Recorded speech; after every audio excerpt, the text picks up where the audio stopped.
આજના વિડીયોમાં આપણે હાલનો વરસાદના આવનારા દિવસની અંદર સાર્વત્રિક અને સારો વરસાદ ક્યારે થશે એની ચર્ચા કરવાની છે. કે આમ તો છૂટાછવાયા વરસાદો છે ગુજરાતની અંદર નોંધાઈ રહ્યા છે, પણ ગુજરાતના ખેડૂતો છે સાર્વત્રિક સારા વરસાદના રાઉન્ડની અપેક્ષામાં છે.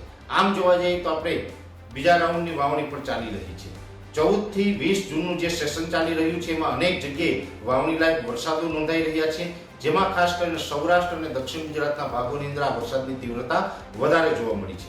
14-15 તારીખથી જે આ તીવ્રતા સાથે વરસાદ પડી રહ્યા છે, આજે 18 જૂન થઈ છે અને આજ દિવસ સુધી રાજ્યના અનેક વિસ્તારોમાં વાવણી લાયક વરસાદ છે, પણ આ બહુ સીમિત વિસ્તારોની અંદર છે.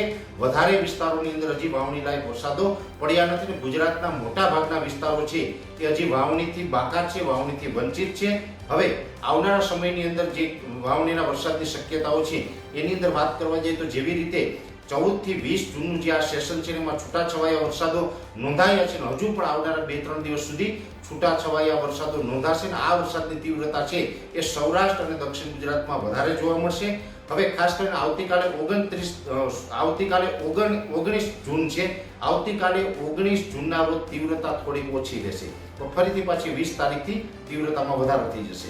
હવે આ 20 તારીખ સુધી જે છૂટાછવાયા વરસાદો હતા, જેમાં ખાસ કરીને નૈઋત્યનું ચોમાસું છે વલસાડ વાપી પાસે આવી અને નિષ્ક્રિય થયું છે, પણ હવે ફરીથી 20 તારીખ પછીથી પાછું સક્રિય થાય તેવી શક્યતાઓ દેખાય છે અને 20 તારીખ પછીથી ચોમાસું સક્રિય થાય એટલે 21 જૂનથી લઈને 25 જૂન વચ્ચે સાર્વત્રિક અને સારા વરસાદના રાઉન્ડની શક્યતાઓ દેખાઈ રહી છે.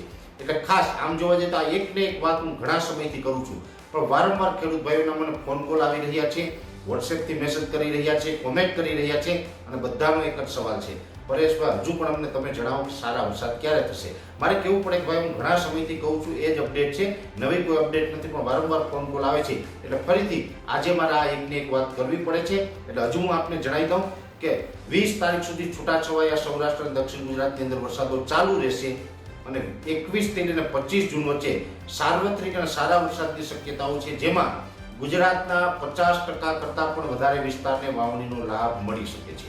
21 થી 25 જૂનમાં 50% કરતાં પણ વધારે વિસ્તારોને વાવણીનો લાભ મળી શકે છે.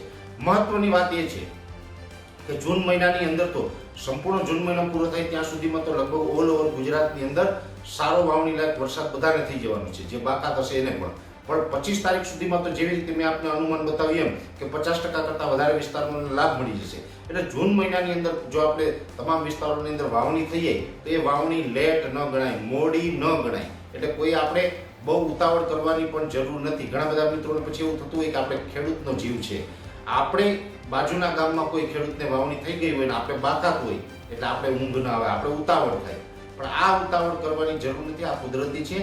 જે રીતે સાર્વત્રિક રાઉન્ડ આવે ને પૂરતો વરસાદ થાય પછી જ આપણે વાવણી થતી હોય છે. જૂન મહિનામાં તમારે જો વાવણી થઈ જાય તો એ બિલકુલ મોડું નથી, ખોટી ઉતાવળ ના કરો, કેમ કે જૂન મહિનામાં વાવણી થઈ જાય તો એ બિલકુલ મોડું ન ગણાય અને પછી જુલાઈ મહિનાના પહેલા પખવાડિયાથી જ સારા વરસાદો છે એ પણ આપણે નોંધાશે, કેમ કે એ પ્રકારના જે અત્યારે અલગ અલગ મોડલોથી અમે જે પ્રિડિક્શન કરતા હોય છે એના ઇન્ડિકેશન આવી રહ્યા છે.